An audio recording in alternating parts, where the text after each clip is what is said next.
We have always talked about the talents that we channel on this part of our world, and we say that we are the powerhouse, one of the powerhouses when it comes to the game in Africa. But we have also been troubled by the fact that when these talents leave the shores of Ghana, we are unable to replicate that vibe that they gave us down here. Especially, let's look at South Africa at this moment. We've had a lot of Ghanaians, right from outfield players to goalkeepers, who have not been able to stamp the authority on that league. And so today with me, I have Faisal Chibsah, who's an astute football administrator. We get to talk about some of these reasons why our players do not really perform out there. Faisal, thank you for joining me. Thanks for having me.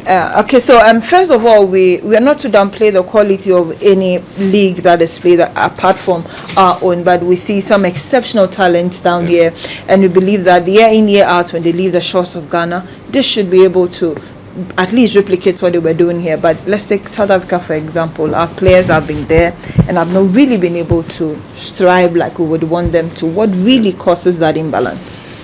I think for me it's about the different environments. And if you look at football, it's the same actions. You perceive, you decide, and then you execute.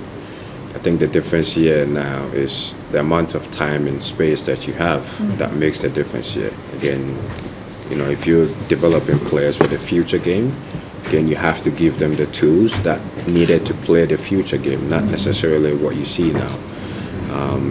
And the reason why you could say, a lot of players don't make it when they have a change of environment, I think it comes down to the time and space that you get in the game. Because really, football is football, And if you were used to playing in an environment where you have lots of time and space to make decisions, I think you get used to it. And the moment you move from that environment where you're comfortable to a different environment where you're being asked to do more in terms of making quicker decisions and adapting to the play, that's when it really becomes a problem. And if you're not able to adapt quickly, then it obviously becomes tougher for you to exhibit your skills or your technical abilities. I think when it comes to technique, most of our players have it. I think it's one thing we pride ourselves of, that we are very, very technical players in the country. Now that's one thing.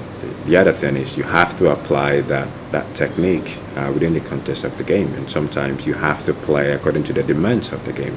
So if you're not really in a position where you can do that in the demands of the game at a quicker pace, then obviously, it almost looks like you're not really transferring your skills there. So it would be great if, when we talk about player development here, we really consider about the future of the game. A year or two from now, football is going to be different. Right now, if you look at Europe, it's half a second to perceive, to decide, and then to execute your decision. So if you're training in the current environment where you're spending more than half a second to do that, obviously when you move into an environment where it demands that, it takes time to adapt. And if you're not, careful, you may not even get there because of time that managers and clubs have to win. And then, you'll not be able to, I would say, reach the objective that has been set to you. So it's always great, I would say, when we're developing players here, we also think about the future game. Football from now is going to be different, and what would it take for a player now to play a game in 2-3 years? And that's how we should, I would say, set the benchmarks as to how we develop our players for the future game.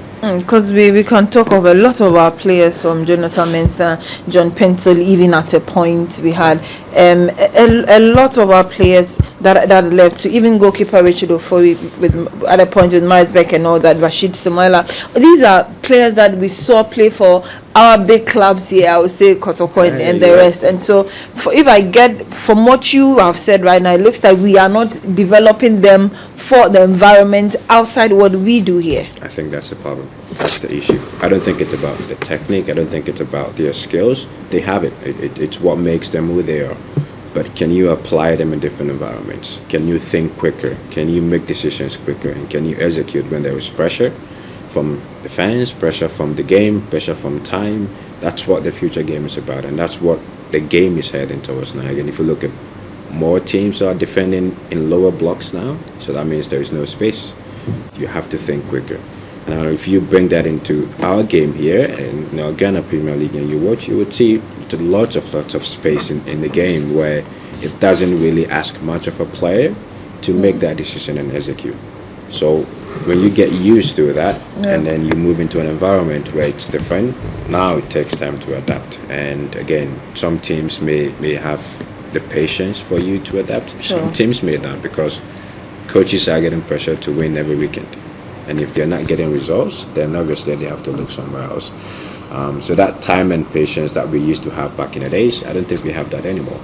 So it's very important that when we are, again, talking about development here, we always think about what it takes to play the game 2 or 3 years from now, and not just what we see now in our environment. Okay.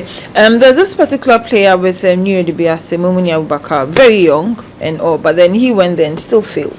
At that point, maybe they could have developed him into what we are talking about, because he didn't fully develop here to be accustomed to what we do here. Yeah, and again, 100%, you can apply that to that as well. Young, it's always good when you get a player young, because that gives you some time, I would say, for him to adapt. Now, if you go at a much older age, then that becomes a problem, because the pressure is already on. And of course, a lot will come from the player as well, as to how much you want to sacrifice to make this work. Some maybe big fish in small pond. He's coming from Ghana, he's probably a top player, and he goes somewhere else where the demands are different, and then you have to adapt to that as well. So there are a lot of pieces, but I think the majority of this always come down to the environment that we train in. If the game is asking players to make decisions in half a second, then you should be training that in your own environment, because again, your training should be exactly like the game. So if you're training where you have more than 2 minutes to make a decision, then obviously you're gonna go into the game prepare like that. But a game is probably not going to be like that, as we talked about here. So that for me is the biggest, I would say, adaptation from our end I would have to do and consider when developing young players. Let's not think about today, let's think about tomorrow. How is the game going to be like tomorrow or 5 years from now? And that's how we have to prepare our players for the future game.